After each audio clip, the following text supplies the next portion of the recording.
Good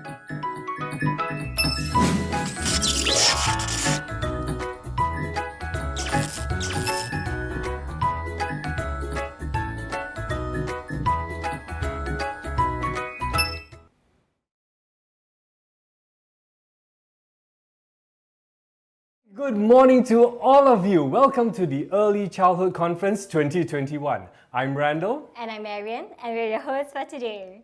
Now, first and foremost, thank you so much for taking time to join us today. I know it's been a very trying time for many of you, especially in the past few weeks, as you managed the COVID-19 situation in your centres. Now, as a parent of two 4-year-olds in preschool, I would just want to take this time to say thank you for all the wonderful work that you are doing to keep our children safe. I fully agree.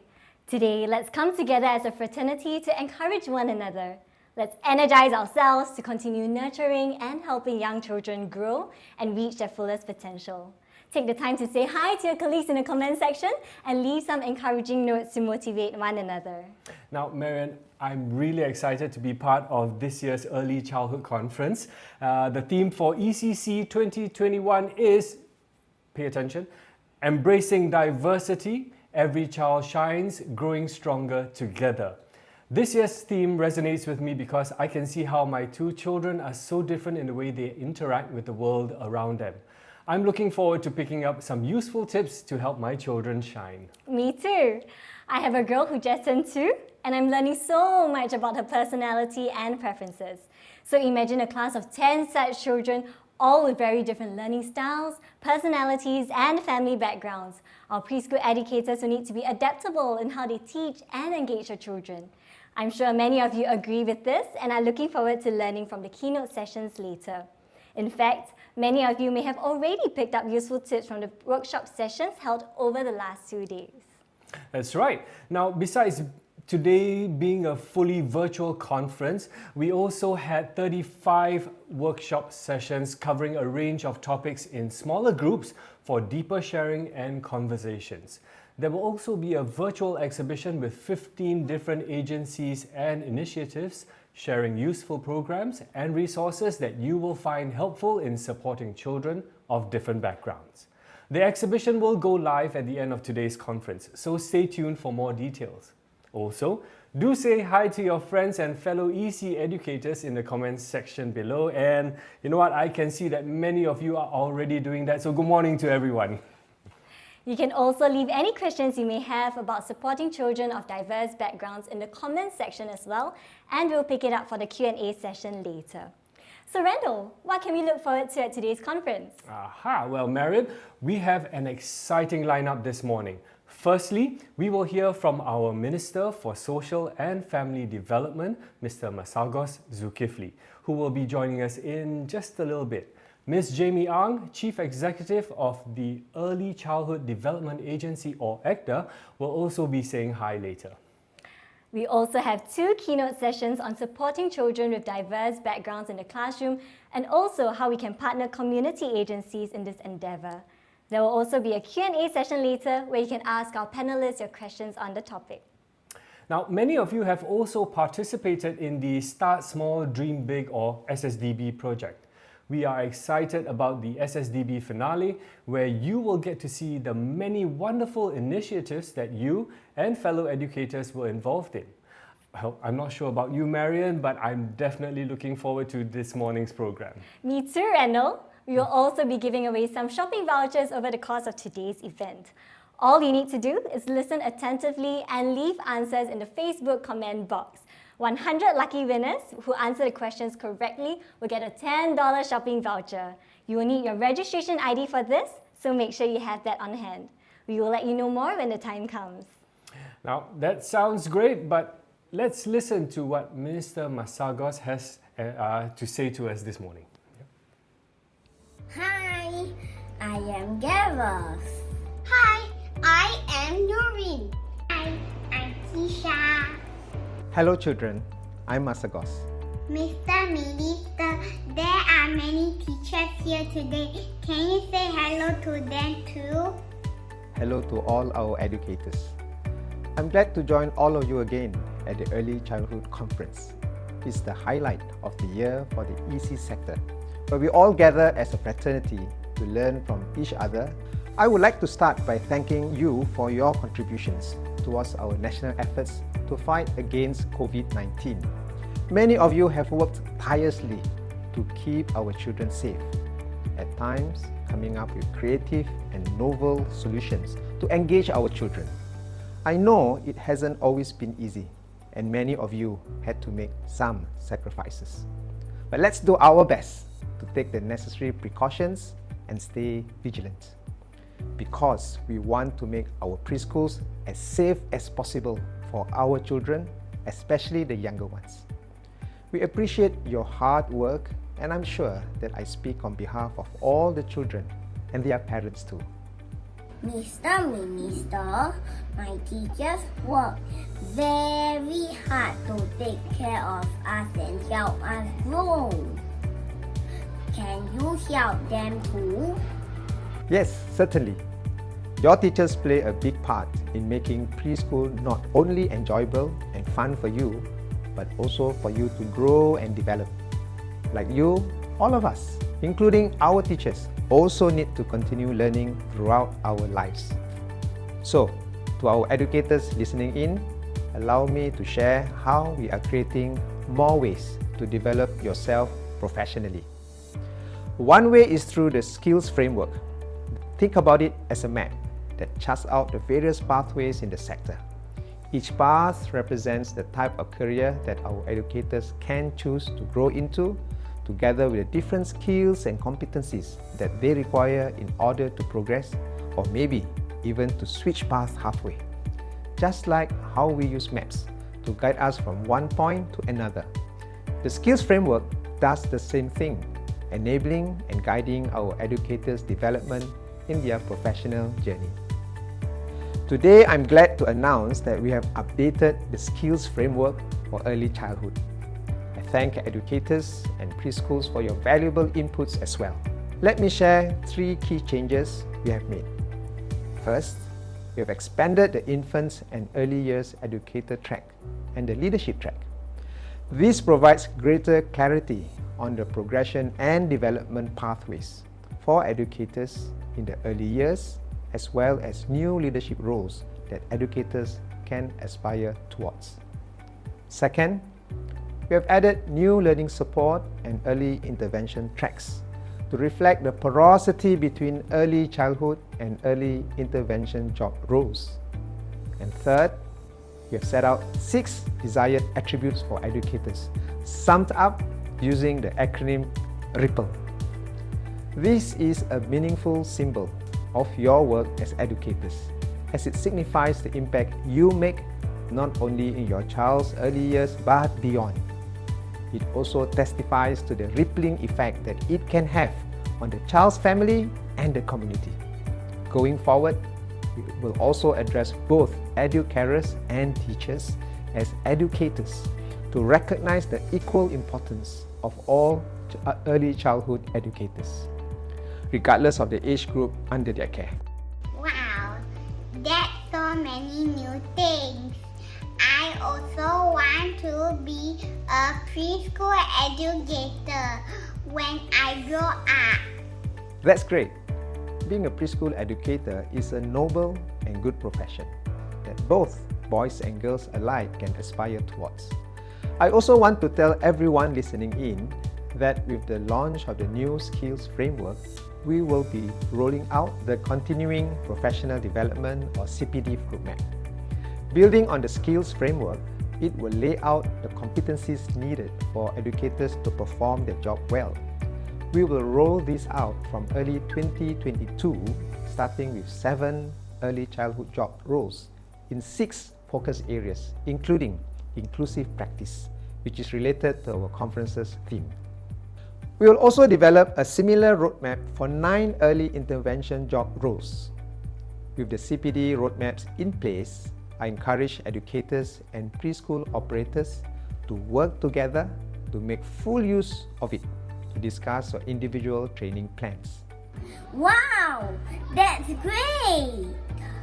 Is there support for our preschools too? Yes, one way we are doing so is through what we call an Industry Digital Plan or IDP. It sounds complicated, but it isn't really so. Under the IDP, your preschools can find IT solutions that we have approved. This can help them reduce the time spent on routine tasks and even help them to update your parents more easily. Preschools can also look out for new solutions to help them e-enroll children and use data analytics to make our preschools run better. We also want to encourage preschools to take this up. So, the government will set aside over $4 million under the Early Childhood Digitalization Grant to defray costs. What about the children? Are there any plans for us? Definitely. Everything that we do is so that we can give all our children the best start in life. Besides improving professional training and quality of preschools to benefit all children, we are making our preschools more inclusive and stepping up support for children with developmental needs. I will share 3 examples of how we are doing so. First, we plan to bring the DSLS programs to more preschools, covering 60% of preschoolers by 2025 and 80% eventually. Second, we aim to appoint an Inclusion Coordinator or ICO in every preschool starting in second half of 2023.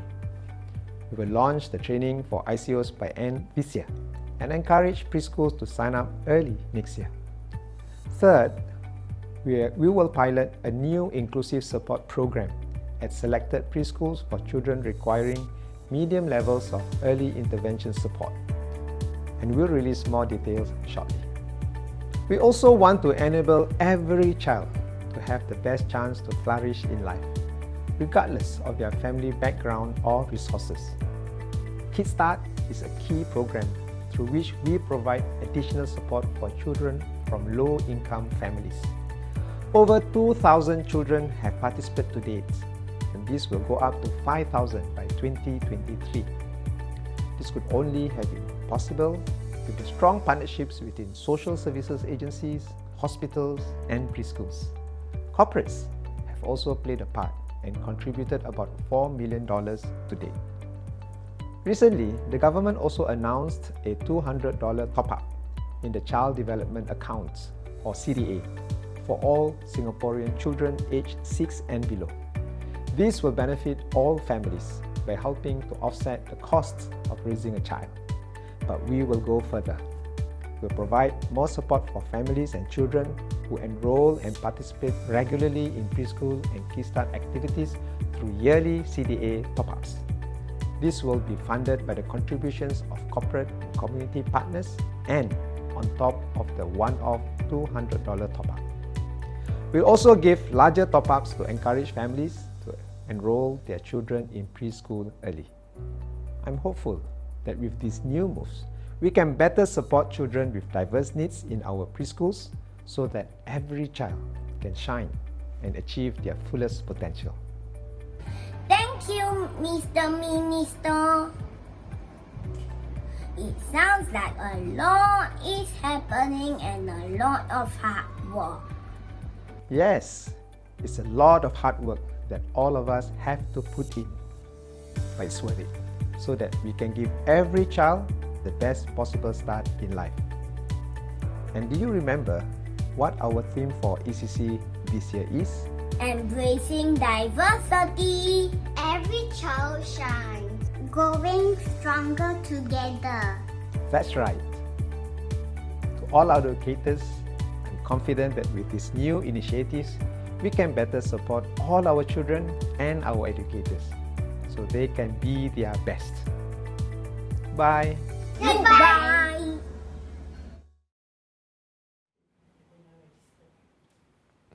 It's really wonderful to see so much being done to ensure that children who need help do receive the necessary support, and the many plans to strengthen the competencies of educators. That's right. Preschool educators play such an important role in helping our children to grow and blossom. The work of an educator is so meaningful, yet not easy as well, especially during this difficult period. So a big salute to all you preschool teachers out there. Yes, indeed. A big thank you to all our wonderful preschool educators. Now, next, let's hear from Ms. Jamie Ang, Chief Executive of ECDA, on her thoughts about how the year has been for her. Hi everyone, welcome to the second virtual edition of the Early Childhood Conference. Last year, we held this conference online for the very first time. We had some concerns then, but I'm glad it turned out to be a wonderful opportunity for us to reach out to many more educators than we ever could with a physical event. Although we could not gather physically last year, I felt the warmth of everyone with the constant stream of likes, hearts, thumbs ups, and comments on the Facebook page throughout the event. I look forward to everyone's equally enthusiastic participation for the conference today. 2021 has not been an easy year. I would really like to thank all of you for the hard work that you have put in, constantly adjusting and adapting to the evolving safe management measures. We have heard so many stories of preschools and educators stepping up and going the extra mile. One example is Dorothy, a School for Kids teacher who found creative ways of adapting outdoor learning with the help of technology. For instance, she used an educational augmented reality application to create activities such as scavenger hunts, puzzles and riddles that children could do independently in small groups outdoors. This allowed them to continue with tactile learning experiences outdoors while keeping safe. Another example is Christine, a PCF Centre principal who sought to help teachers better support a nonverbal child with global development delay. Christine arranged for her teachers to attend monthly sign language lessons over Zoom. In turn, the teachers taught the child simple signs, allowing her to better express her feelings and needs. Since then, teachers have observed improvements in the child's behaviour and are better able to support her learning and development. In fact, all the other teachers in the centre are now voluntarily learning sign language and incorporating it into their daily classroom routines. This has allowed other children with communication barriers to better communicate with their teachers and friends.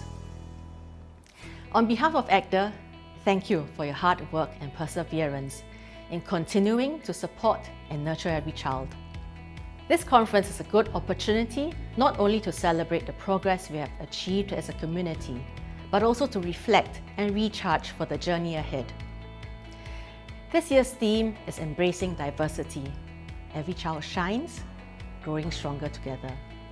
As educators and parents, I'm sure all of you agree that every child is unique.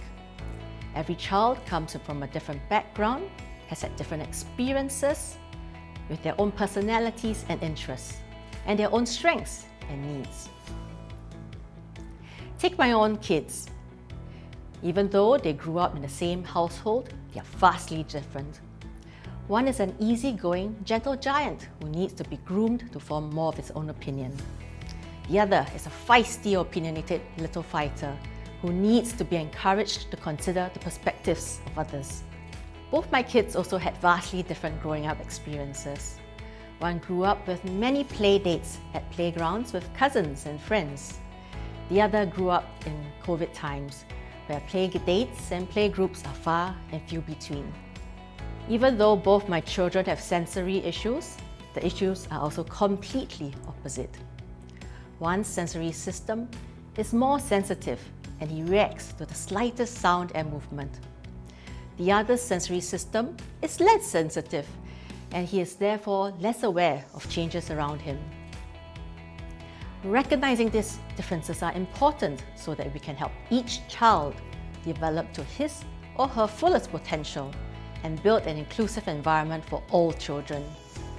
We need to promote and build a preschool culture where every staff is mindful of the differences among children and confident to support children with diverse backgrounds, experiences, and abilities.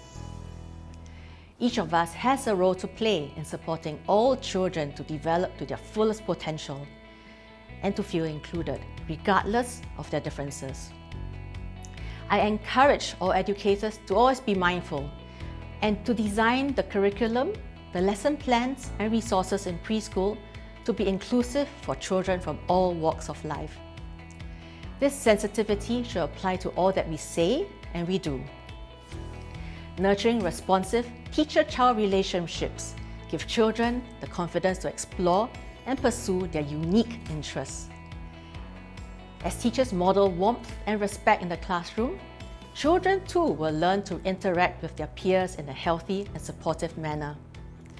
These positive relationships can help to bring out the best in every child. But teachers alone cannot do this alone. We must collaborate closely with partners from different sectors, the community, and parents to tailor the support for each child. For example, early intervention professionals are important partners to support children with learning and developmental needs.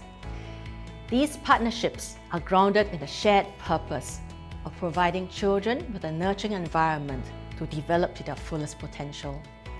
As we encourage our children to explore their unique interests and potential, we lay the groundwork for a more caring and inclusive society. In my time here in ECDA, I've been truly humbled and inspired by the meaningful work that all of you are doing. The work is not easy, but your passion and care for the children has never wavered.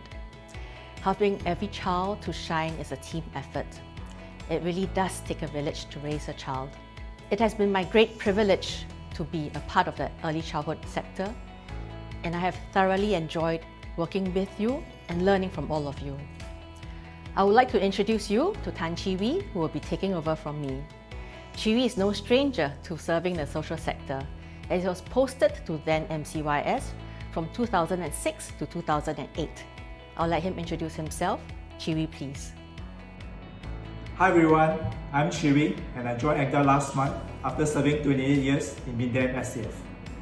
I'm delighted to join the early childhood community and look forward to working closely with all of you. I'm a proud father of two teenagers, Zheng He and Tia Ki. In their preschool years, they had lots of fun learning at childcare center and flourish under caring and dedicated teachers. Quality preschool also allowed me and my wife to balance the needs of our children and the demands of our careers. It is this experience that made me greatly appreciate the work that all of you do on a daily basis. Teaching and nurturing young children is certainly not easy, and the COVID pandemic has brought about even more challenges and uncertainties. Yet, all of you have kept calm and pressed on with this important task. So, as a token of our appreciation for your hard work and perseverance, ECDA will be sending a care pack to every preschool. I personally also hope that all our teachers can maintain your physical and mental well-being during this difficult period, even as we work with the rest of Singapore to get out of the COVID crisis. So, please enjoy the conference and have a great day ahead. Thank you for all your support over the past 2 years. I hope you will extend the same support to Chi Wee and ECDA as we continue to work together to give every child a good start in life. Have a great conference today.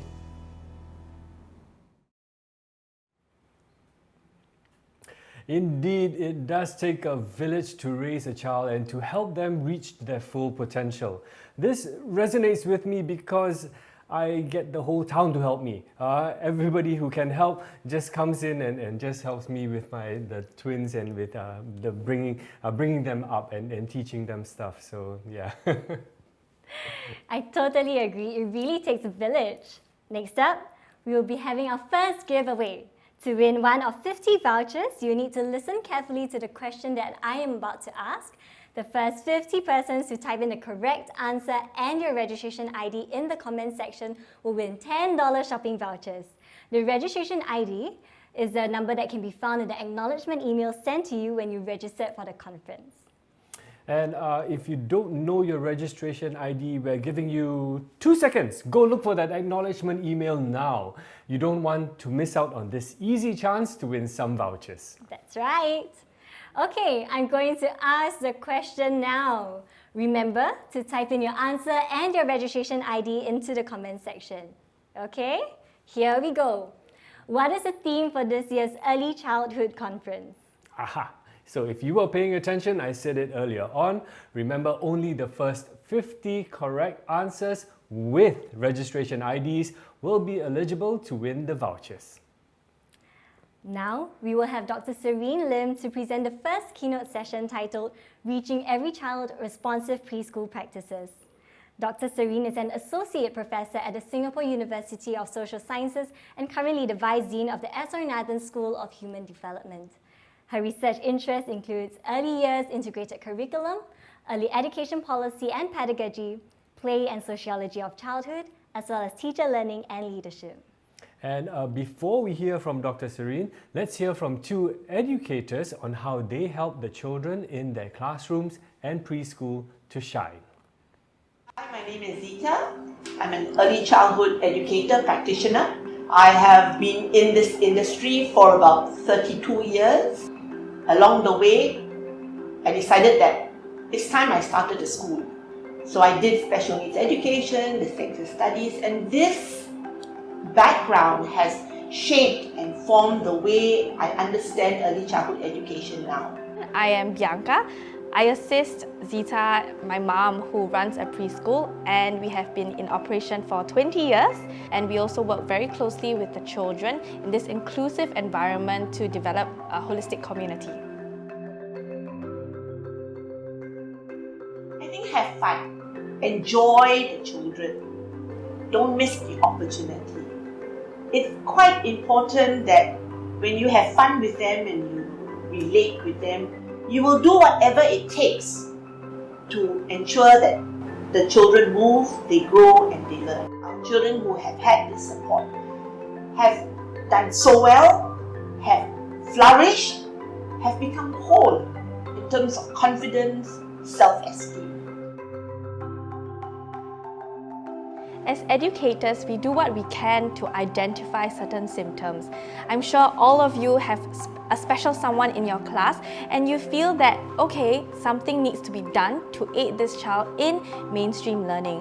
What we do as educators is flag this down and highlight it to these specialists who can actually do something about it because it is within their profession. At the end of the day, we do want children to be happy and resilient and to always choose happiness over everything else. So we go back to the same point by saying, as humans, let's all bring a happy experience for the children in and out of the classroom.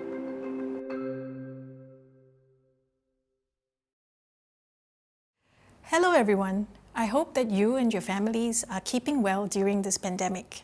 In this presentation, I will share with you my view of inclusive early childhood care and education, one that I think is in line with Singapore's vision of becoming an inclusive society. I will share many things, but I want you to breathe and just take small steps at your preschool. If you are not yet ready to put in place many inclusive practices, then begin with just one thing, change of mindset, and also your use of language. Take a moment to read these words, written by Rafi, who's a children's singer and songwriter. If you know the song Baby Beluga or Down by the Bay, he has devoted himself to child honoring, a vision for creating a humane and sustainable world by addressing the universal needs of children no matter where they are at in the world or what they're like. This is the spirit that I embrace in this presentation. How well are our preschools honoring all children as capable, thinking and feeling human beings?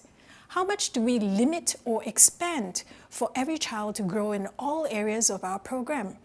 I would like you to be open to rethinking your preschool's approach towards how you talk to children, engage their families, and how you organize time, space, materials to cater to individual small group and large group experiences.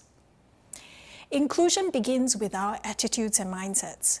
For all preschools to transition overnight into full inclusion is impossible. However, for all of us to start seeing and thinking about human difference in more positive ways is a possible first step towards building an inclusive ecosystem. To change the way we think, we must first change the way we see differences. Our brains are designed to stop us from paying too much attention, and this is to improve efficiency. But efficiency cannot be everything.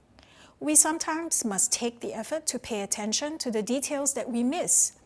It is much easier to sink into our habits of seeing things the same way over and over again. A cup is a cup, a chair is a chair, a child is a child. Easy to think that all cups and chairs serve the same purpose and the only one purpose, and all children need roughly the same things. Here's an old German cartoon. What do you notice? A rabbit? A duck? Some of you might see both animals quite quickly. Now take a look at the next one. Do you see a frog? A horse? Some of you will recognize both very quickly, but whatever you are able to recognize depends on what's more familiar to you. Next, you should be seeing a picture of a spinning dancer.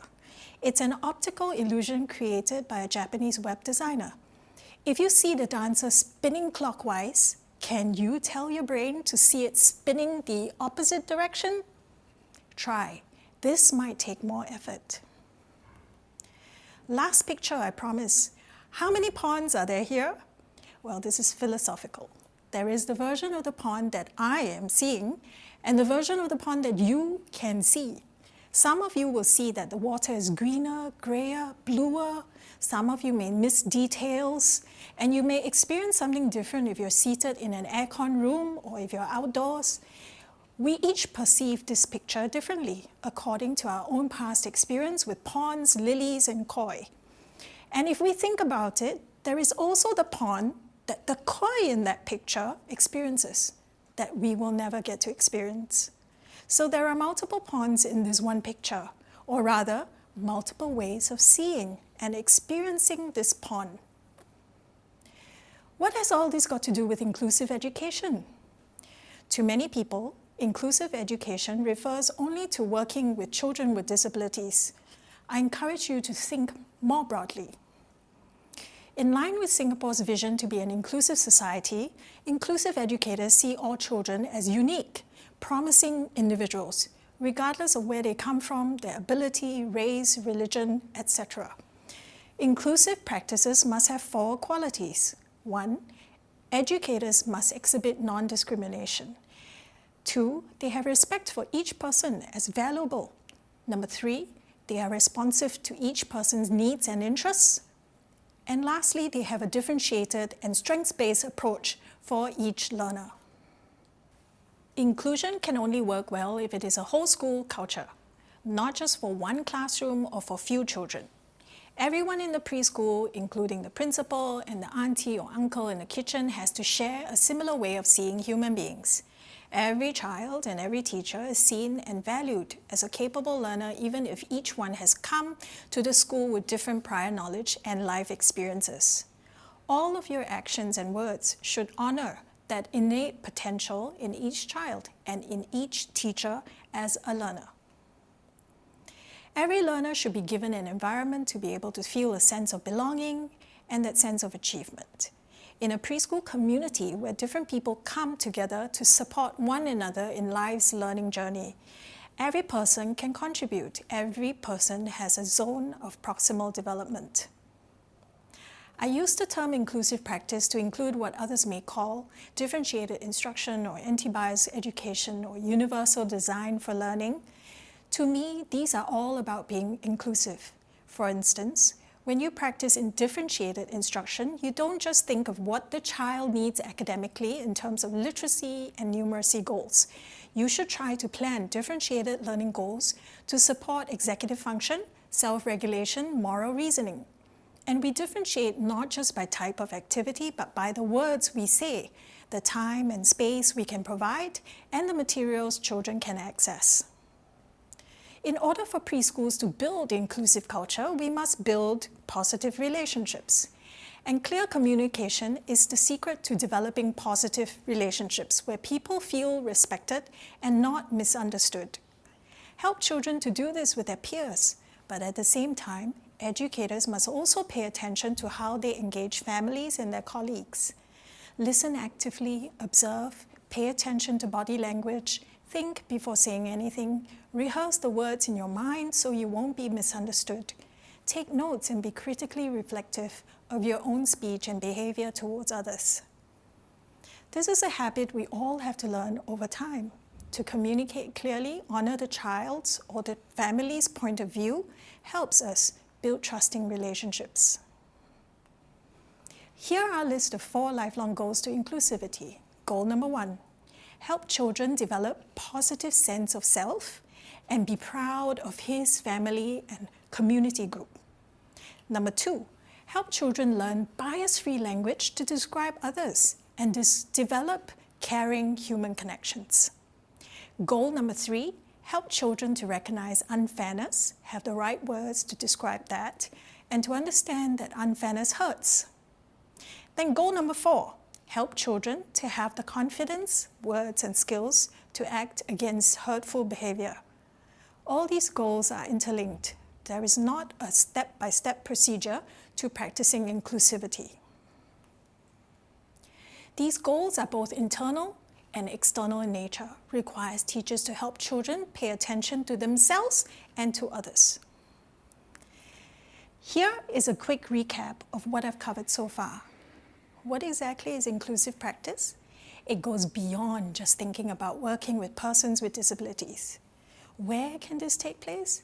It has to be school-wide, center-wide culture that is built over time. And how do we begin to achieve this? Through clear communication to build positive relationships and to help children develop that self-esteem, bias-free language, empathy, and care for others. Why should we look beyond disability issues? Here's why. I'm going to reveal some childlike comments I've heard before and stop talking for a while. As you read these comments, think about whether you have heard children say these things to their friends during playtime. Young children make innocent remarks and are unaware their words may hurt their friends.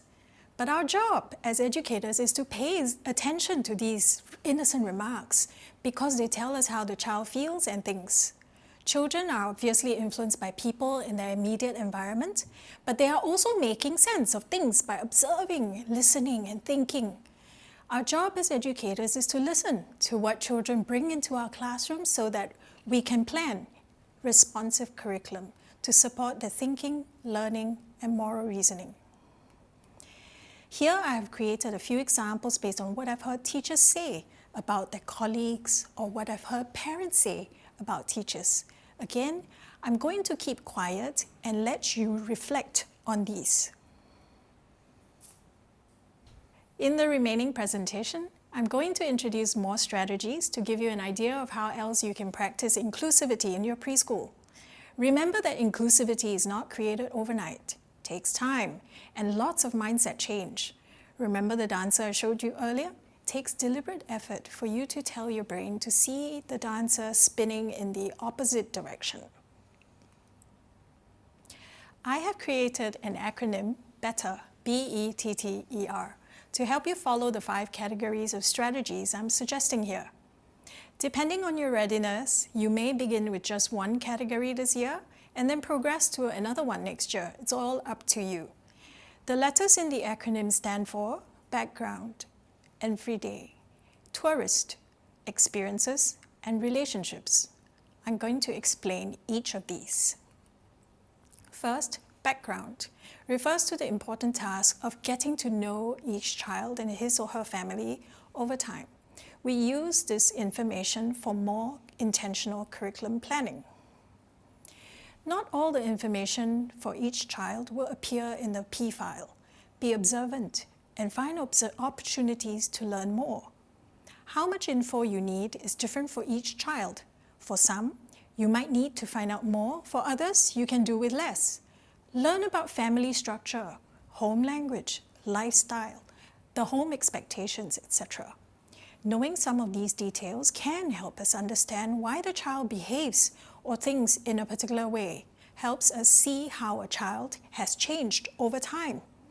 For instance, why is toilet training so difficult for this one child? Or why should you choose certain stories and songs? Or if the child needs a security blanket to feel safer in school. We gather information in order to know how to better engage a child. Next, I have a similar suggestion to center principals. As far as possible, get to know each teacher's background to understand their perspective about things and encourage collaboration discussion, and even healthy debate. Next, design your curriculum so that children practice inclusive values every day. Let's rethink the way we plan our curriculum to include planning for the small moments during the day. Those small moments of routine care and transitions. How to help a child learn to be more caring during mealtime routines, or learn to pay attention to others through an action song we sing during transitions, or be mindful of others during morning meetings when the whole class gathers for attendance taking. We could also invite children to co-create classroom rules so they are seen as community norms rather than rules made by the teacher. We could model positive attitude when something goes wrong in the classroom, say when a child spills water on the floor. We respond calmly in order to teach children to also respond calmly. We say, "It's okay. I know it's an accident. You didn't mean it. Let's clean up." Next time, hold your cup with 2 hands.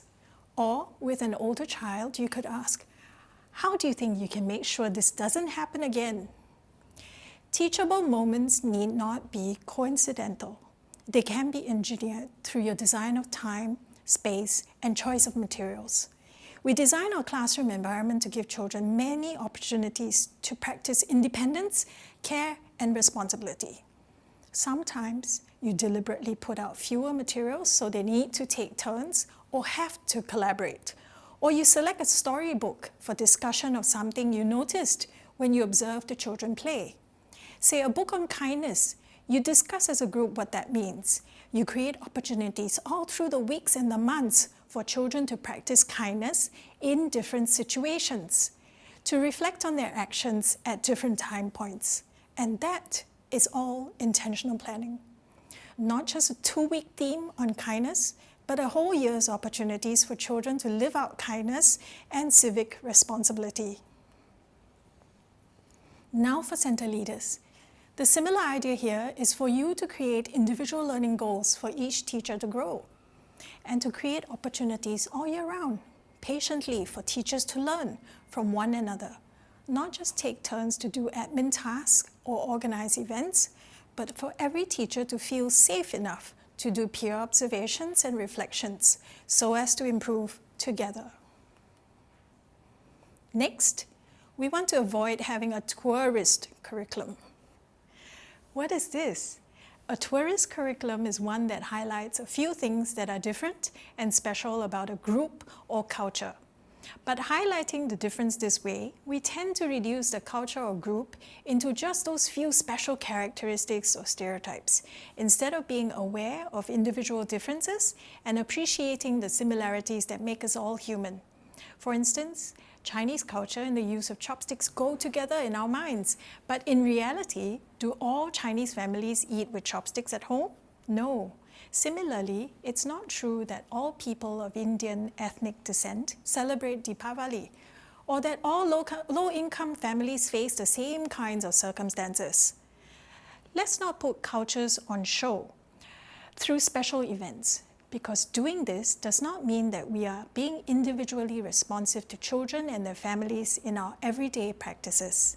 Yes, we can choose to learn about human difference by celebrating festivals and Racial Harmony Day, but let's do it in more extended ways so that children get the chance to learn about differences in greater depth and through their everyday routines such as meal times, daily class experiences, year-round menu planning, and everyday classroom environment.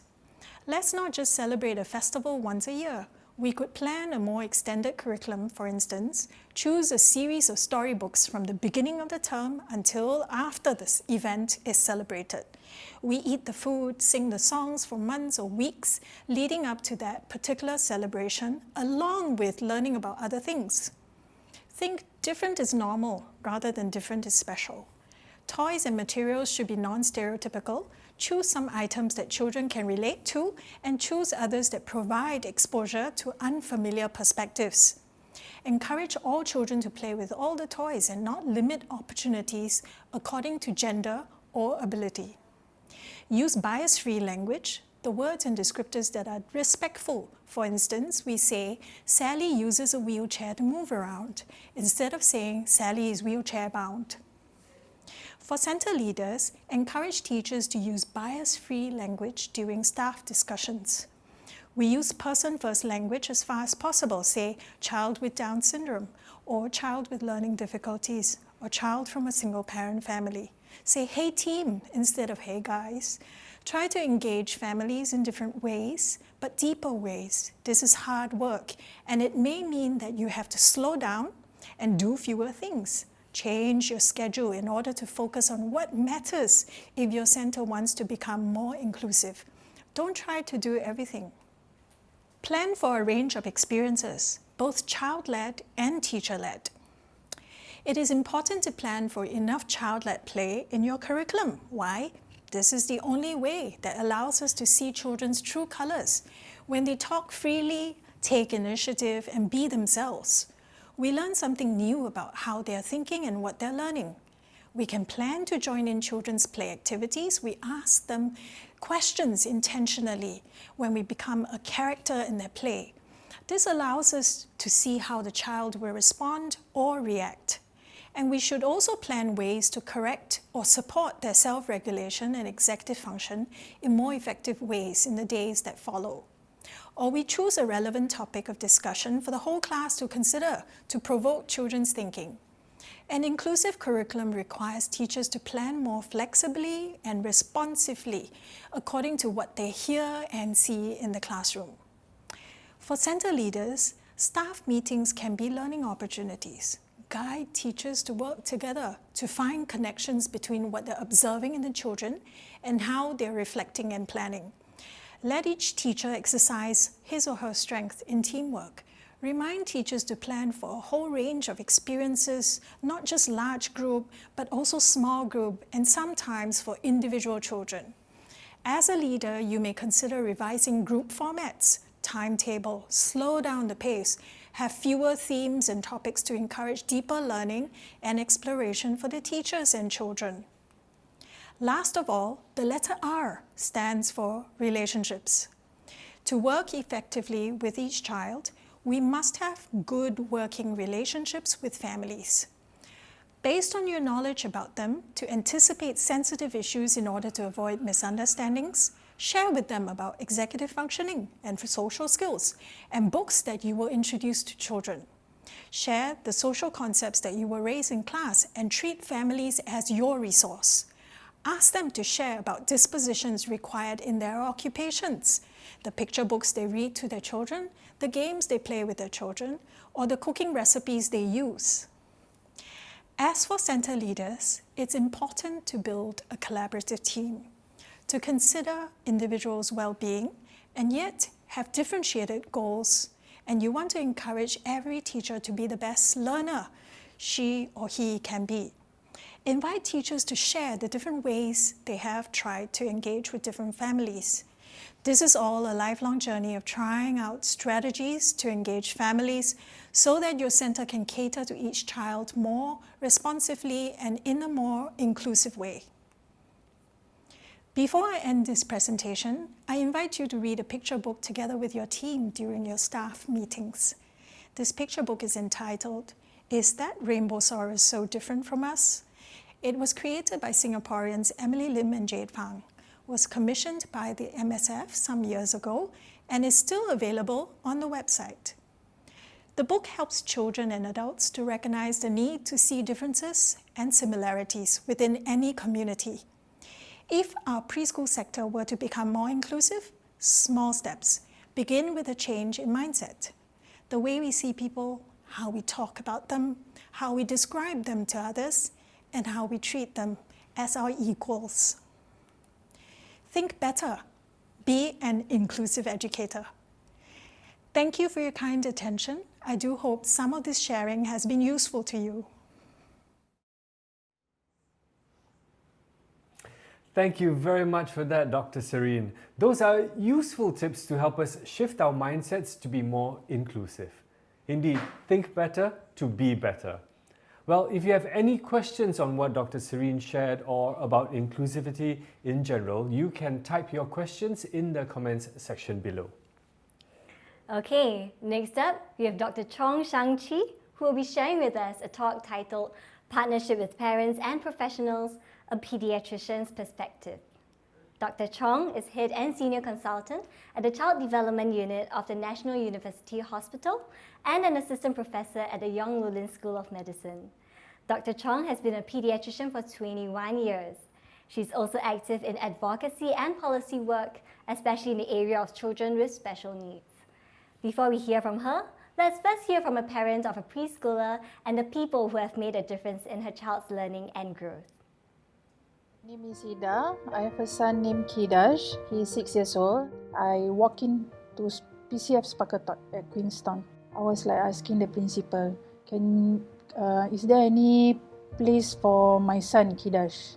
I remember well that I cried because I thought like they don't accept Kidash. I'm afraid that. So then the principal was like telling me, you will be there for like with him for 2 weeks and we see how. My name is Zanaria. I'm a teacher from Spakatot, Queenstown. He was with me since last year when he was in K1.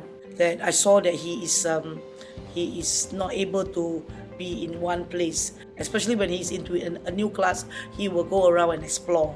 K2 is so much better. He can do work that is assigned to him. He can work with his peer. He can be put in a group. Hi, I'm Stephanie Lee, an early interventionist from Rainbow Centre. I am Kidash's DS Plus teacher and I've been with him for 1 year. Ida shared previously, he couldn't really sit on his chair for very long. He tended to run around. So during that time, we were really working on like answering, understanding group instructions, understanding classroom rules, giving him the structure that he required in order to better participate in group activities. So when Stephanie stepped in, she actually told me like how I can communicate better to Kidash, like giving my instruction step by step, because I'm so used of giving the normal instruction to other children. So with Kidash, I have to go slow, and at times I have to use picture cue, especially when he interact with the friends. I think now even being able to see him finally in DS Plus, because when he transited in from early intervention to DS Plus, now I serve him directly in the preschool setting. So I get to see how he converses with his friends, practice those skills that we are working on in the early intervention center inside the classroom setting, like how to start a conversation with his peers, how to sit down and listen to Teacher Nana. Whatever that schools give me, all these strategies, tips, advice, all this support, I do bring it as a homework. It's important that all the stakeholders are on the same page and are open and humble and willing to learn from each other. So we can always check back, we'll try a strategy, see whether it works in a certain setting. If it doesn't, then we change and we'll try to revisit what the different information are. And it's also good to hear how everyone shares information about how Kidash is doing across different settings. Thank you to all the teachers, especially from Spakatot, like Teacher Nana and also Teacher Stephanie, together with the previous form teachers who have helped Kidash.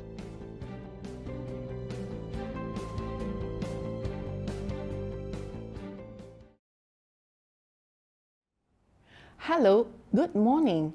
I'm Dr. Chong, and I've been a pediatrician for the past 20 years.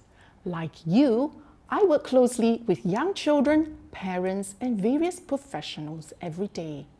Today, I'm going to talk to you about partnership between parents and professionals from a pediatrician's perspective.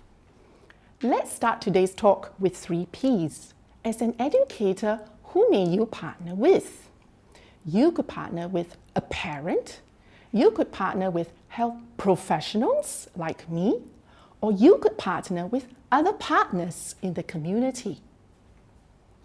The care of a child is shared between a teacher and a parent. What may the benefits be and what may the challenges be? In your experience, what has been difficult and what has been fulfilling? I want to share with you the curriculum from the Brazelton Touchpoints Center. The Brazelton Touchpoints approach is based on the founding work by Professor Brazelton, who married the science of early childhood development into developing a curriculum for us to revolutionize the way we work with families. And I'm a trainer of the Brazelton Touchpoints approach. During one of the training sessions, we asked the teachers, what do you think parents expect from you? Most educators would tell us that, oh, we are expected to be qualified, experienced, or we are expected to love and respect the children and the parents. Well, some of these challenging expectations may be, some parents think that we hope the teachers can help us fix the child when the child's not behaving. Or we need constant updates from preschool educators, and educators need to be responsible for my child's development. We flip the coin and we ask the educators, what do you think you expect from parents? Educators tell us, oh, we really want to work hand in hand with parents for good development outcomes of the children. We hope the parents could be involved and give time and love their children. We wish that sometimes parents will also help make changes to help their children. We want to work with parents on mutual trust and understanding, and we want to cooperate and collaborate with parents well. With such tensions between expectations of parents and teachers, how do we then partner parents well? How do we bring the parents onto our side? I want to tell you that there is an approach which is a family-centered approach. Under the Brazelton Touchpoint Center, they focus on a relational model, and they tell us that child development can only happen when there are positive relationships around the child.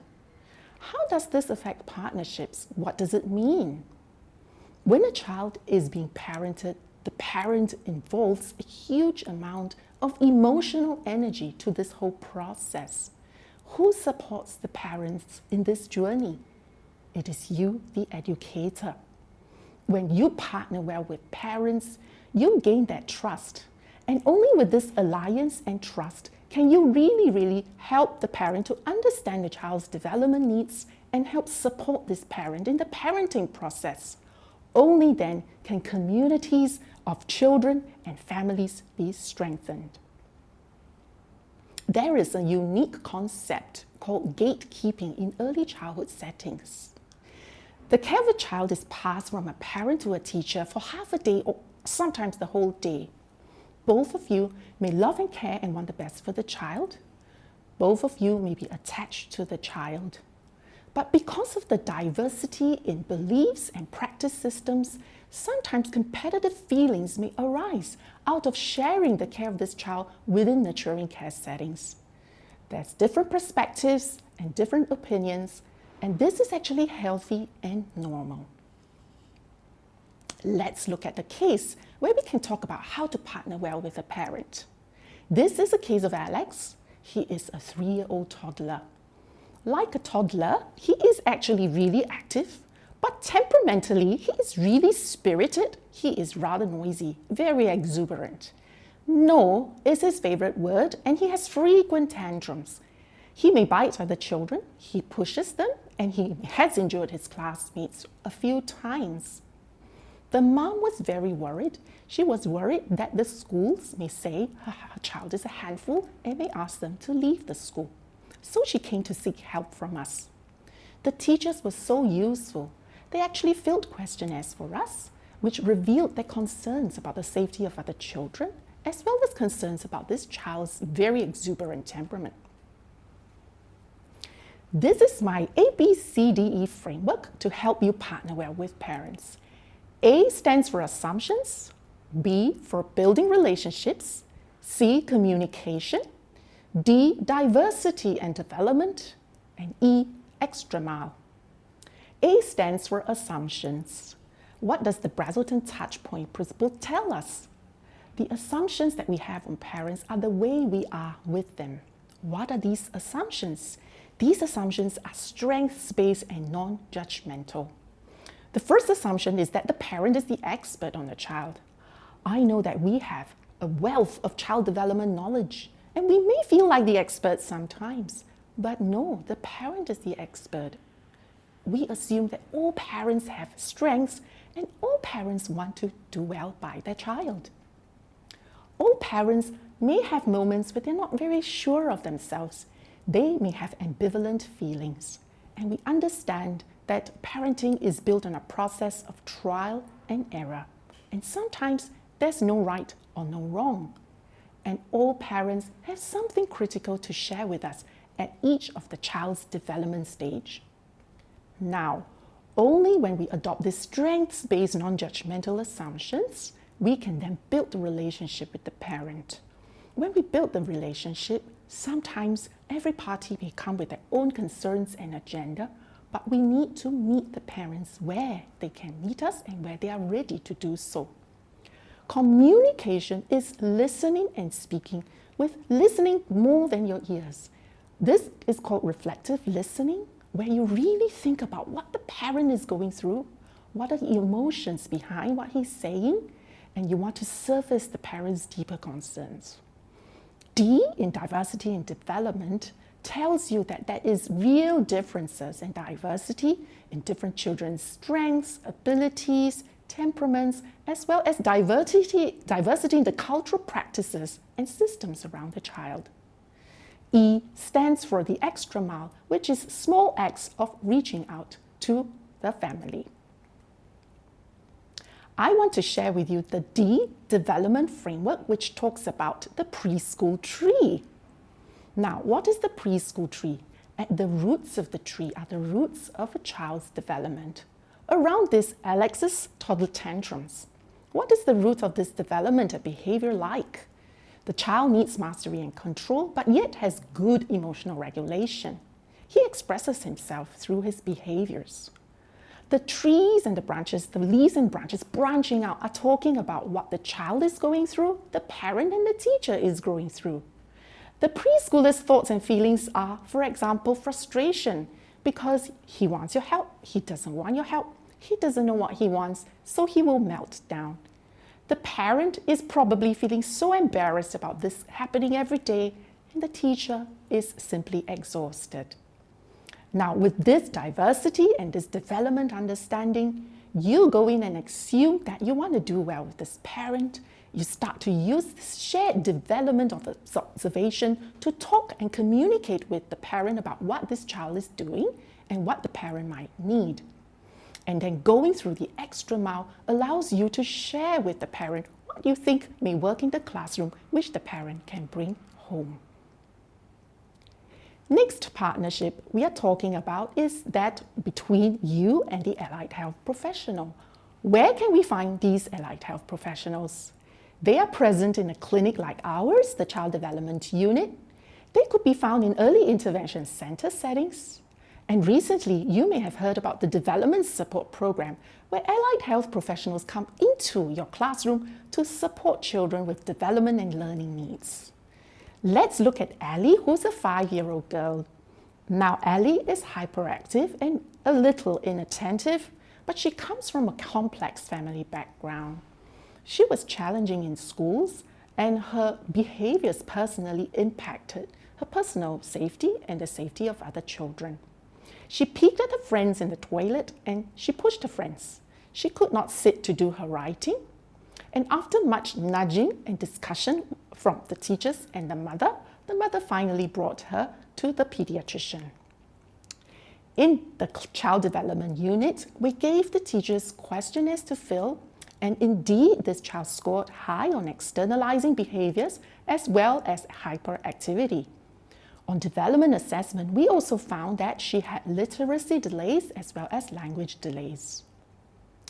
But because of the case complexity, the teachers invited us into their classroom to talk about the child and to observe the child. And it was there in the classroom that we understood way more about this child and the family circumstance. we found out that this mother was actually a single parent. She was frequently ill, and the grandmother looked after this child. The parenting was hence a little permissive, and she was allowed to watch screens for 4 to 6 hours a day. In this partnership, you can see how this bi-directional collaboration led to improved outcomes of this child. First, on the left, you could see what the professionals in the clinic are trying to do. The learning support educator would give literacy supports and learning support to this child and teach the child social and communication skills which were appropriate. Social workers connected this mother to seek community agencies' help to support her family and parenting. The allied health professionals like speech therapists helped to work with the child on the language through speech therapy sessions, and psychologists helped to evaluate the child. Me, as a doctor, tried to put everybody on the same page as to the child's needs and management plans. On the right side, the preschool teachers invested their time and energy to help this child as well. They give us the information and the context and triggers to the child's behaviors, and they also gave us additional information which were hard to see in the clinical settings so that the allied health professionals could come up with better management plans as well as anticipatory guidance for the mother. The preschool then carried out some of these suggestions from the allied health professionals in their classrooms and gave us feedback as to whether these strategies were working. This child is currently doing way better than before. The ABCDE can also be applied to this kind of partnership. We assume that all preschool teachers, parents, and professionals want the best for the child. We build a relationship with you, the educators.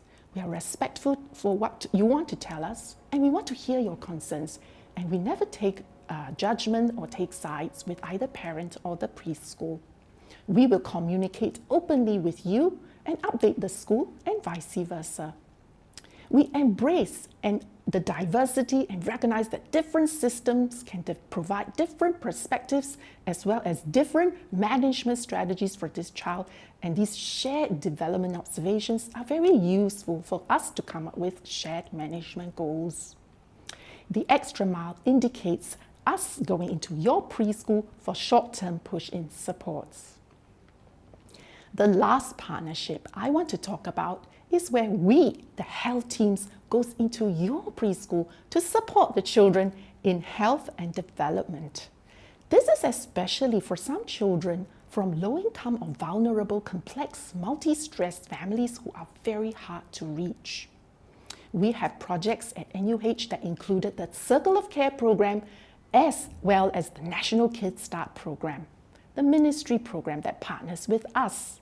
Such health, social, education partnerships breaks down the barriers between service delivery models, and we co-learn and co-design service models of care. The Circle of Care program that partnered with NUH was a novel child-centric early intervention model for children of low-income families. In this ecological system, social workers, preschool teachers, educational therapists, as well as program executives wrapped their care around the child. We, the health teams, came in to provide very detailed upstream detection of health and development problems in the children, and we worked with teachers to improve the health habits and health practices of parents. From this research and this study and program, we found that the parents benefited significantly, and the teachers told us that they were now able to get information and help on children they are worried about in the classroom. They were also able to participate in health education and health promotion efforts. The next program is our National Kids Start program. This program is for children from antenatal periods, children and mothers from antenatal to 6 years old. There are 3 components of the program: the Kids Start Home Visiting program, the Kids Start groups, as well as the enhanced support to preschools. In this program, low-income families receive health, social, emotional supports, parenting supports, as well as education about parenting, which will promote their health and development. In the enhanced support to preschools, a child enabling executive works really closely with the family to address the needs of the child. They track and address attendance of the child and connects the family to relevant agencies and resources. They also engage parents on a monthly basis to share strategies on parent-child interactions. And through this program, the child receives the support in development learning, parent-child interaction and parenting skills improve, social supports and health. The CEE also works with preschools to transit the child successfully to primary 1. I want to end today's talk with the 4 P's of partnership. Remember that sometimes partnerships are not easy, but challenges are actually the perfect opportunities for partnerships. Remember to use your A, B, C, D, E's in any partnership. Sometimes all of us may come with different agendas and expectations. However, partnerships always involve a shared purpose. Focus on that mission and the purpose in all our partnerships. Because you can see from the 3 examples we have gone through that partnerships can actually be powerful to change child and family outcomes for children. At the end, I want to tell you that shift yourself out of the comfort zone and use all the passion that you can when looking for partnerships. Thank you very much.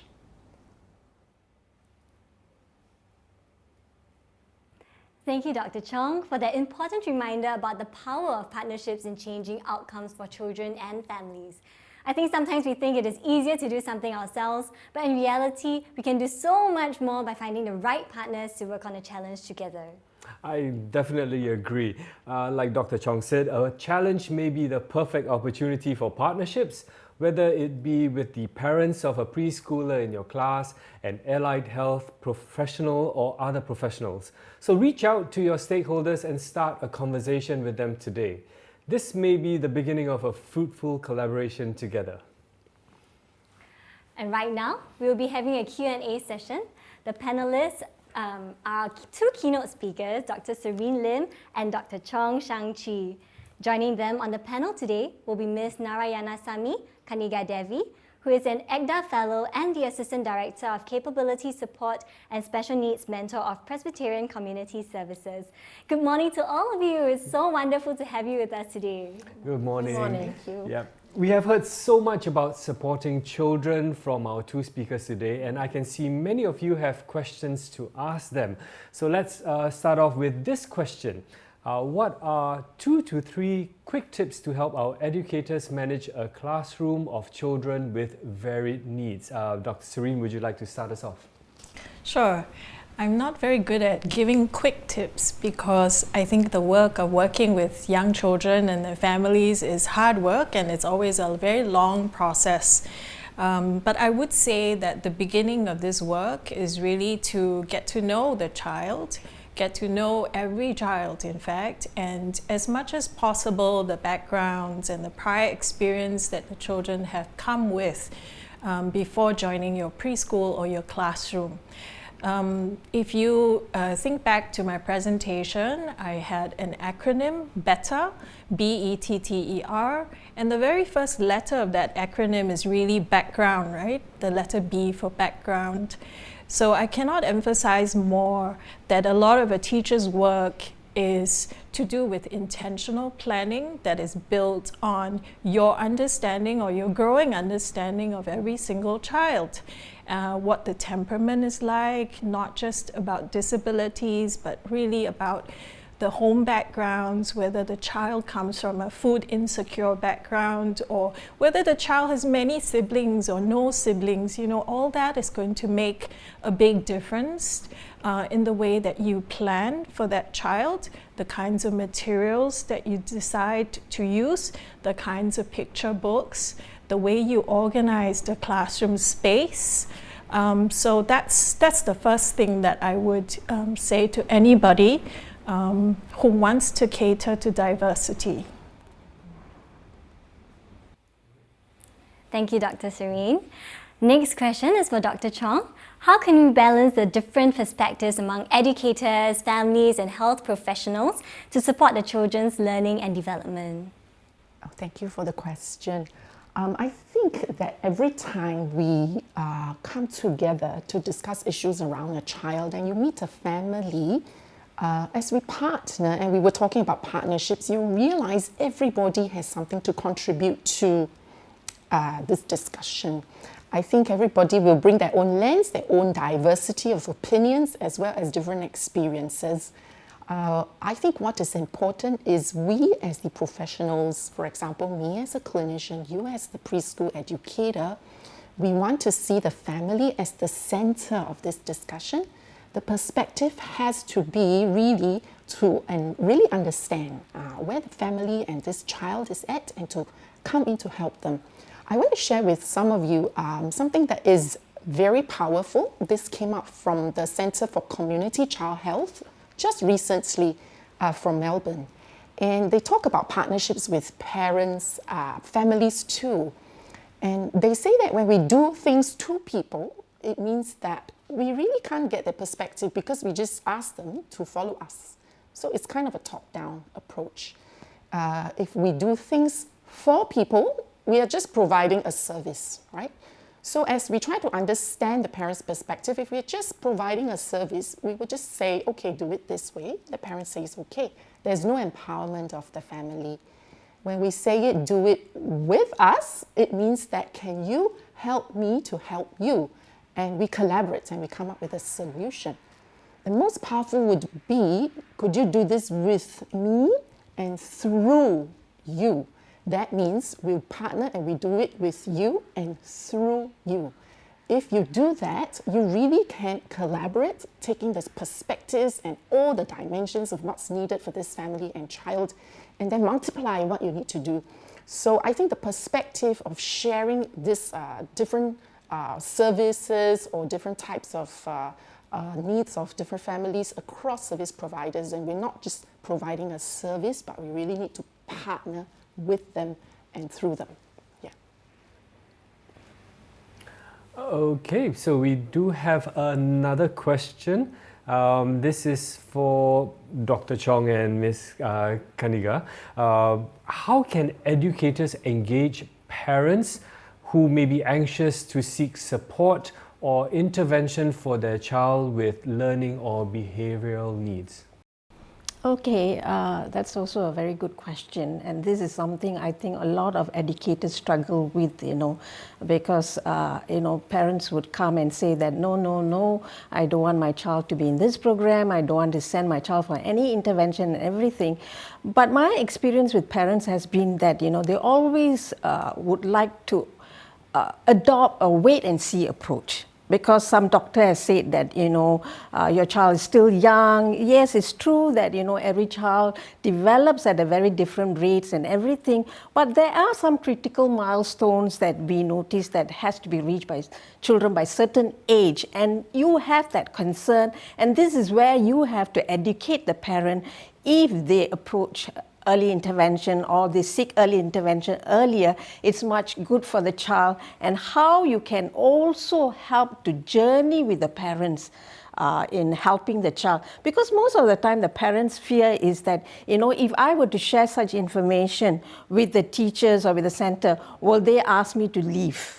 Take your child out. I cannot cope with your child, And because of these reasons, parents would feel that even though some parents have even brought their children for intervention and everything, but they would not share such information with fearing that, the child could not access the services and everything. So it's very important as an educator, how you want to show parents that you are genuinely concerned for the child, you are going to be there, and we are going to journey together.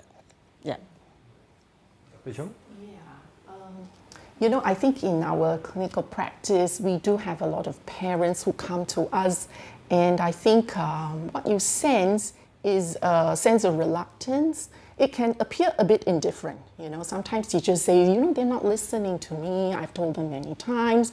I do not know why they're not seeking help. We have these families who see you, they still come, but they may not take your advice. They don't feel like they're ready for it. Or sometimes what you see is they just don't show up anymore. Okay, so you lost that family. I think how and what we say to these families are important. I think in my experience, reluctance is actually related to one of the assumptions I said about during the keynote lecture. When we actually look at parents, one parent assumption is that all parents have ambivalent feelings. What does that mean? They're processing something in their head. But actually most of the time, even they come with a lot of questions, a lot of doubts. They want to challenge us with some questions, or they will ask, why is it this way and all. It seems a cognitive process, but in my experience, it is actually an emotional process for the parent. So the reluctance is actually that ambivalence. They're not sure. They're not sure if what they're doing is right, what they're doing is wrong, what they're doing is going to harm the child, not harm the child, what the teachers tell them is correct, what we say, they're ready for it. I think it's to give the parent the time to be really respectful of that position they're in. And then you hold them, and you hold them until they're ready. So I think that reluctance is not forever, but there is a way that we can work, we partner with them to help move them towards getting a solution out for the child. Thank you so much for that, Dr. Chong and Ms. Kaniga Devi. So the next question is for Ms. Kaniga. How can educators help children to be more inclusive of differences among their peers? Okay, I always tell the teachers, it starts with you. You are the role model for the children, in the classroom. Whatever you say, whatever you do, they are always watching you, So model empathy and care to the children. So being a caring and empathetic, educator in the classroom, the message you are sending to the children is that these are the qualities that I value in someone. So they're going to pick up all those values. So if you are a teacher who is been, calling children with names and everything, because I remember going to a center where the children start calling, oh, the radio boy is here, the radio boy is here. And I was so curious, and then I asked, who is the radio boy? Oh, this is the child, he's the radio boy. Because, the minute he comes, it's like a radio blasting away and everything. And I asked, why do you call that? Why do you call him a radio boy? And the child looked at me and said, oh, that's how my teacher calls him. Okay? So like I say, whatever you do, whatever you say, your words, your deeds, the young children are all watching you. So be very careful. And like I say, model caring and empathy. Right, that's very good advice there. Next question. There we go. Do we have another question? There we go. Okay. This question will be for Dr. Serene as well as Dr. Chong. When practicing differentiated instruction, how can educators ensure that each child is still able to reach his or her developmental milestone within the expected time frame? That was quite a mouthful, but anyone can go first. Dr. Serene, how about you? Okay, sure. So I'll just build on what I started with, which is getting to know each child. I think as teachers, we need to be very actively observing and listening to every child, almost at, all moments of the day where possible, and just taking mental notes about what the child is able to, achieve or is trying to accomplish. And then all those mental notes at the end of the day should really go into a notebook, and aid in the way that you plan for tomorrow or for the next week. The certain goals that you set for the child could be, would need to be incremental. So if you notice that a child is trying very hard to accomplish something today and he's finding it a real challenge, then you tell yourself, okay, tomorrow, is this something that I can put out, or is this something that I can say, or is there another child that I can pair this child with so that he would experience a little bit more success in accomplishing that task. And then in the longer term, in the next week or the next 2 weeks, is there something else I can put in my curriculum planning? Certain more intentional activities or experiences that I can and let the child experience all through the day or during routines and transitions. So we work step by step, really. These are all little building blocks, day by day, minute by minute, paying attention to what the child is trying to achieve and trying to get to, right? We're all quite familiar, I think, in the education sector, quite familiar with Vygotsky's zone of proximal development. So constantly having that in your mind and constantly referring back to, okay, there are some developmental milestones that we think we can, help this child reach. Maybe not in a week's time or in a month's time, but according to your child's rhythm. But I have that goal at the back of my mind, and I know I can work with this child, in the months to come or even in the rest of the year. I think it's being able to also flexibly cater to the rhythms of each child's development and taking down really good notes. So a teacher's work is never done, once you finish telling the story or once you finish with the day's activities. It's always about, okay, thinking about tomorrow. Oh, today I noticed this child say this, or he was trying to do that, or she was trying to do something. Is there something I can intervene, or should I intervene tomorrow when I see the same behavior, right, happening? So it's a constant planning, very iterative process, because you're observing, you're noticing, you're listening, and you're thinking about what those goals are that this child can reach. Okay, so that's what I can share. Dr. Chong. Yeah, thank you, Serene. I think we are people or professionals who partner the teachers in making sure the child can do the best within his abilities of what we have mapped out for the child. And we did talk about diversity and development in my ABCDE approach. The development of each child is different, and how each child learns is also different. So there is this concept where we teach to the fit or we parent to the fit. We are the professionals as well who are able to assist the teachers in making sure what they map out for the child is able to meet the child's development goals. We do have children, and we see frequently children with development needs and special needs, and we are the allies, we're the partners who contribute. Another dimension of this, as you've seen from the case example, we are able to work with the preschool teachers to say, hey, if we tried this in your classroom, did it work? Now, when you did this in the class, how did the child respond? Okay, did you need help with mapping out certain behavioral strategies? Let's do those. And then you try in your classroom, and we just get that constant feedback. So back to this topic of partnerships again, I think partnerships really help us to understand and make that differentiated approach to getting the child to where he is heading for his development goals. Yeah. Thank you so much for that, Dr. Chong and Dr. Serene. So we have one more question. The next question is for Dr. Chong and Ms. Kaniga. What are some ways in which educators can partner parents who are reluctant to work with them? Okay, like I said, partnership takes time, okay? But we live in a society that is seduced by, immediate gratification, okay? We have this mentality, this fast food mentality that is immediate, instant coffee, instant information, and all this keep us saying things that, I want things to be done now.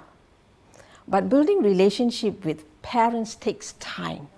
These are processes that cannot be accelerated, or there's no shortcut ways, to attain this. So as educators, you have to ask yourself, how can I be a source of support for these parents? What can I do in my own small classrooms that I have this child with me?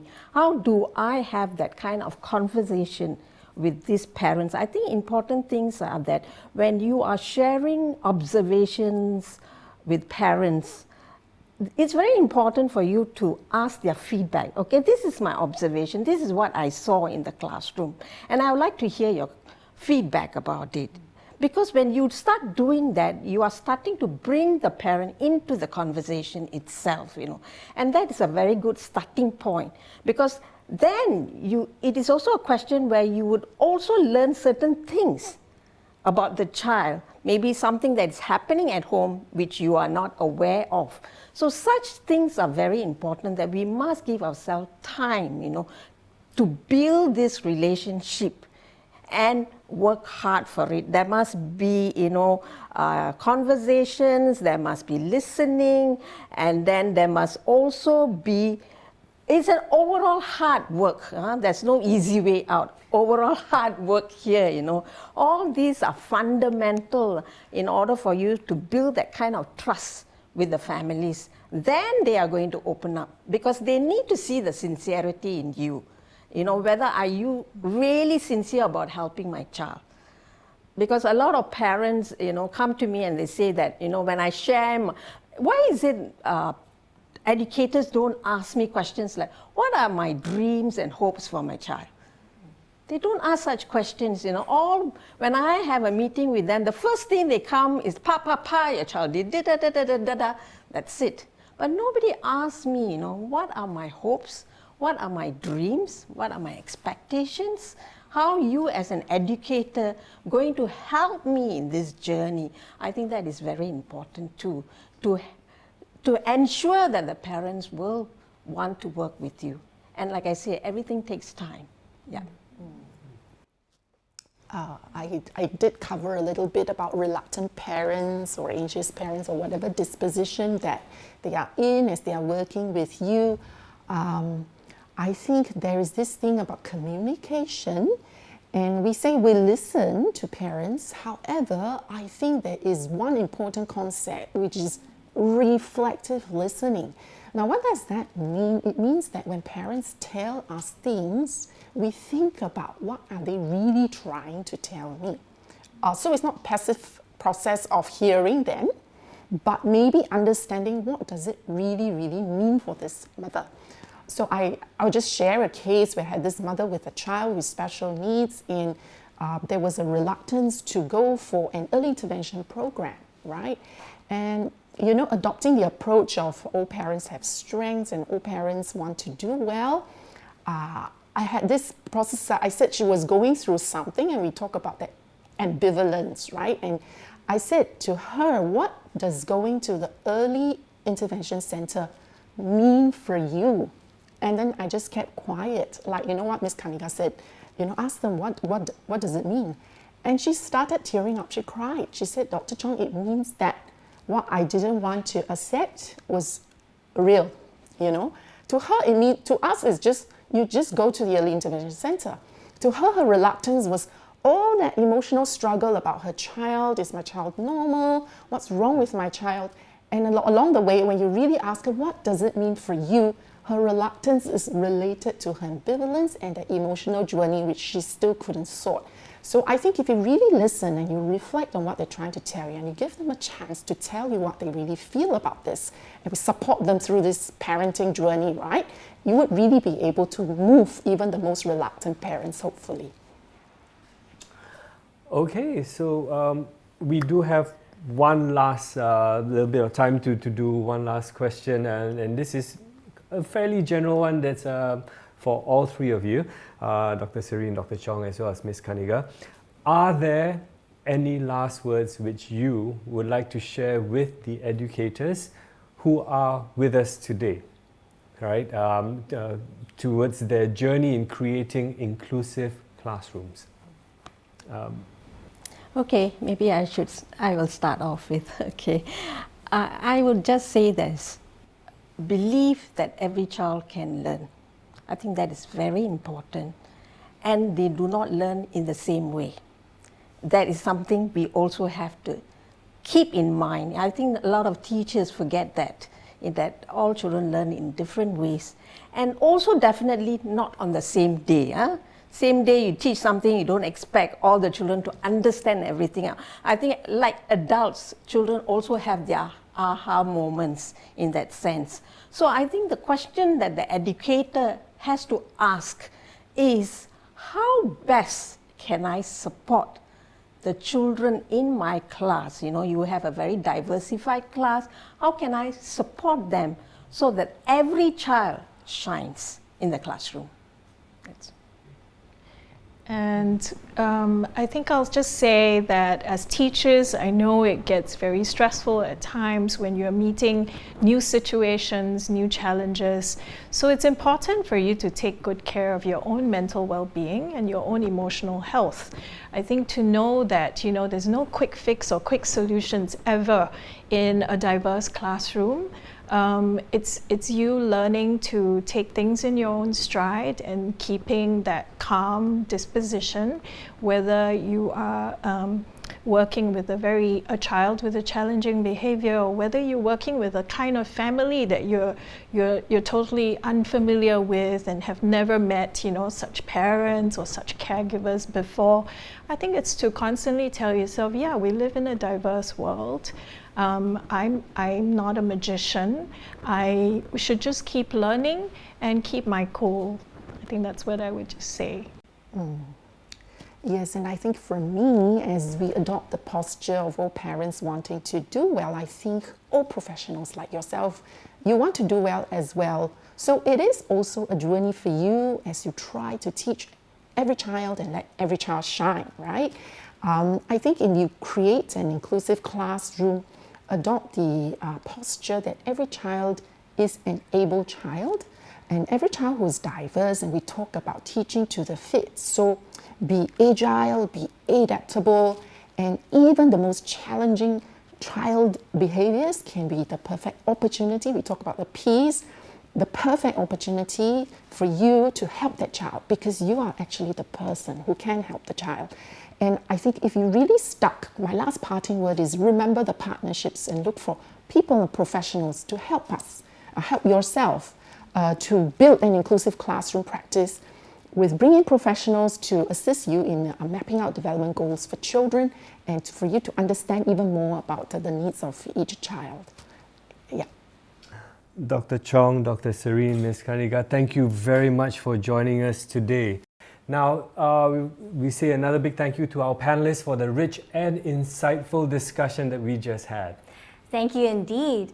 Well, as we have heard from the discussion, strong parent, school and community partnerships are all the more important to provide a safety net for our children to feel supported and to give them a good foundation in their developmental years.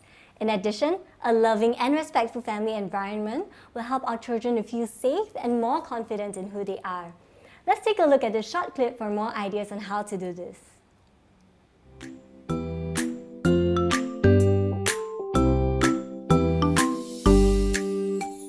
Love, care, commitment, respect. These are the family values I hold dear. Love, care, commitment, respect. For family values I hold dear. L-O-V-E, I love you. You mean the world to me, you're my family. C-A-R-E, caring for you, showing concern to my family. Love, care, commitment, respect. These are the family values I hold dear. Love, care, commitment, respect. For family values I hold dear. These are the values I hold dear.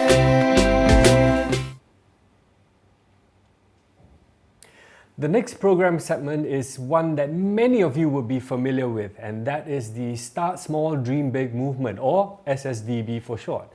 It encourages preschools and children to embark on meaningful projects that contribute to the community. The movement, which started with only 150 preschools in 2015, has grown sevenfold to involve 1,050 preschools and 71,000 children this year. The Start Small, Dream Big movement this year has taken on greater significance as the preschool sector has come together to lift community spirits and do good for others amidst the ongoing COVID-19 situation. Let's take a look at what our little preschoolers have done.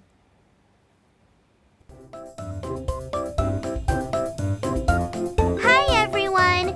Welcome to the finale of Start Small Dream Big 2021! I'm your host, Kevin! And I am Chloe, zooming coming to you from my very own home. And I'm on the moon. Or am I on a mountain? It's amazing where technology can take us. And I heard our friends have been using it to reach out to people across the island. Yes, Chloe. This year, more than 71,000 children from 1,050 preschools joined the Start Small, Dream Big movement and took part in many community projects. This year's theme, Stay Connected, Make a Difference, is about finding meaningful ways to keep in touch with the community despite the current COVID-19 situation. Hi, everyone. I am big. And I'm small. We're here to tell you about the small things we did that made a big difference. COVID-19 may have kept us apart, but it didn't stop us from sharing with those in need. And by keeping our masks on, we could still go out and show appreciation to our hardworking community heroes. Don't forget how we learned to look after plants and animals and how to take care of our environment through recycling and more. Over at PCF Sparkle Tots Preschool, at Kembangan Tai Chi Block 341, a plan was formed to reach out to the elderly. Dream told us what all the children have been doing to connect with the elderly. And it really warms my heart. So for this year, we decided to focus on intergenerational bonding for our SSDB project. We got into contact with Agency for Integrated Care, AIC, to link us with a senior care center. That was how we collaborated with PCF Sparkle Care at Eunos, Block 650. The pandemic is troublesome. No freedom, must stay at home, no outings, less time spent with family who do not stay with me. Never meet friends for a long time. When we were approached by our colleagues from Sparkle Talks with the idea about organizing a virtual visit, we were extremely excited about the opportunity for collaborations and intergenerations bonding. A virtual visit would create an excellent opportunity for some interactions between the children and seniors.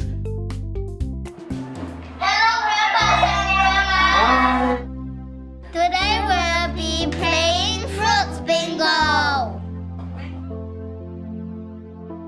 The Befriending Seniors, an educator's guide to promoting intergenerational ties, was developed by AIC and Community Chess to support preschools participating in SSDB. Seniors are more energized through interaction with the children. Similarly, for the children, these new social skills will help them better interact with a wider spectrum of people. Through SSDB, both generations have opportunity to foster positive values such as kindness, compassion, and empathy for each other. I think it is important because we want to make them happy, not bored every single day. I think everyone put in a lot of effort, like preparing the games. I'm very happy to see the children over the computer. Speaking of connecting with others, the children from Little Atlas Preschool had a special Paralympics-based event where they learned how to understand people with disabilities better. We went along with doing Paralympics for our Start Small, Dream Big project. This allowed them to discover their own identities and rediscover about other people who has abilities and disabilities. And from here, they learned that all of us are actually unique in our own ways. When I did about question myself, I am happy to share with the children about overcoming the difficulties to make this world a better place for everyone. I believe that each of us, no matter how different, will have a role to play in this society if given a chance. So, with some creativity, technology, and a little help from partner organizations, our preschools managed to connect with the community in meaningful ways. Oh, how wonderful! Okay, now it's time to hand things over to Start for a very special message. We are now zooming from the Istana for a special message to our Start Small Dream Big participants. Please welcome the President of Singapore, Madam Halima Yaakob. I am heartened to know that this year's Start Small Dream Big movement under President's Challenge has seen the highest participation rate despite this being another challenging year. This year's theme for SSDB, Stay Connected, Make a Difference, is especially important during this period as COVID-19 has affected many families and kept people, including families, physically apart. It is especially critical that everyone remains socially connected to stay emotionally and mentally resilient during these challenging COVID-19 times. I thank the teachers and children for remaining steadfast to the Start Small, Dream Big cause during the pandemic. Many preschools have leveraged technology and continued to extend children's Start Small, Dream Big activities with the use of digital platforms such as remote visits, video chats, virtual charity events, and pre-recorded messages and performances. I would also like to encourage parents to continue playing their part alongside the teachers to help keep our children safe from COVID-19. I also thank our community partners for going beyond providing physical resources to our children. No one can do everything, but everyone can do something. I hope that even more preschools and children will join this meaningful movement and continue to make Singapore a caring and inclusive society. Thank you, Madam President. Isn't it amazing what we can do with a little creativity and a lot of heart? But we couldn't have done it without the support of our Start Small, Dream Big partners. Thank you. Thank you. Thank you. Thank you.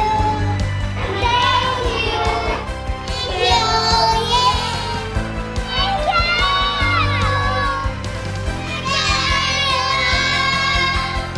Thank you, everyone.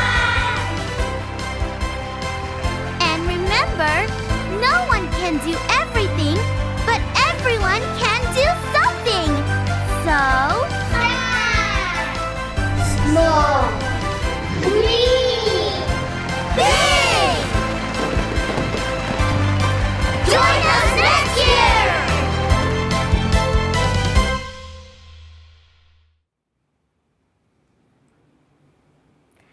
It is so amazing to see the many efforts and determination of the children, preschools and organizations working together to care for the community, especially in staying connected with others and making a difference by doing good during this pandemic.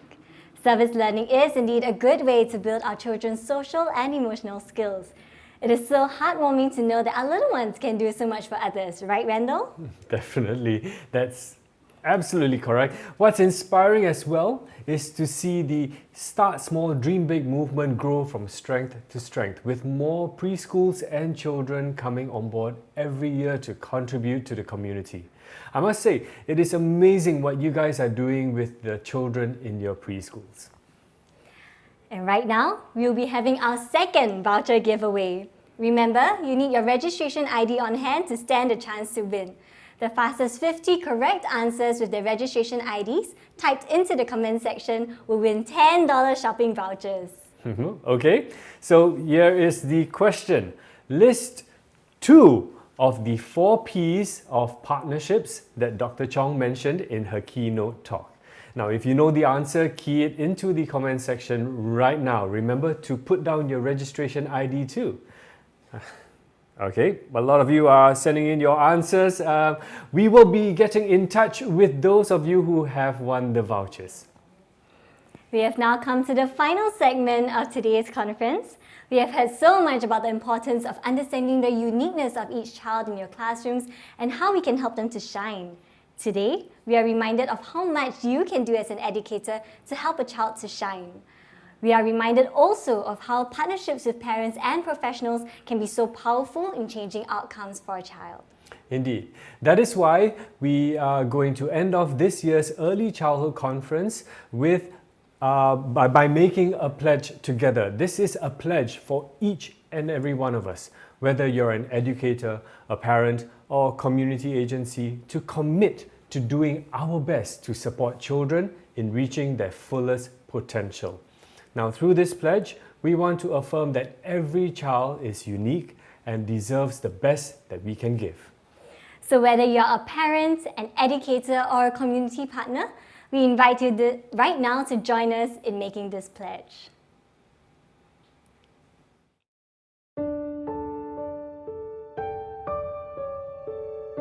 We, the educators of young children, pledge to bring out the best in every child, regardless of their differences and starting points, to help each child attain their fullest potential.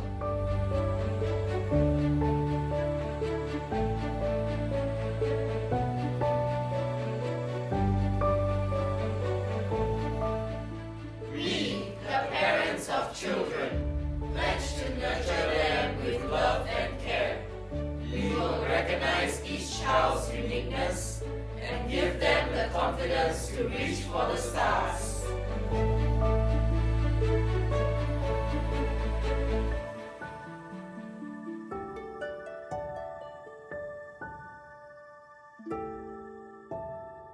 We, the partners of children and families, pledge to work with caregivers, teachers, and the community to build on the strengths of every child and their families to achieve their hopes and aspirations.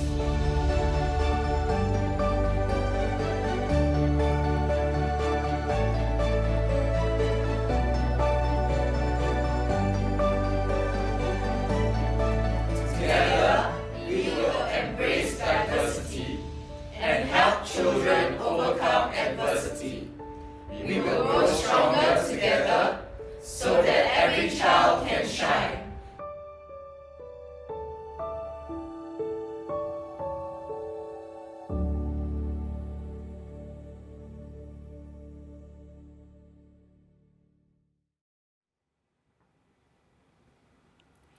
Thank you for pledging to make a difference in the lives of the children. I'd like to invite all of you to scan the QR code on the screen right now or click on the link in the comment section. You'll be brought to the pledge page where you will see 6 images, each highlighting one thing that you can do to embrace diversity in your classroom. Select one action that you would like to commit to doing. It can be something simple, but it will go a long way towards impacting the lives of children. That's right.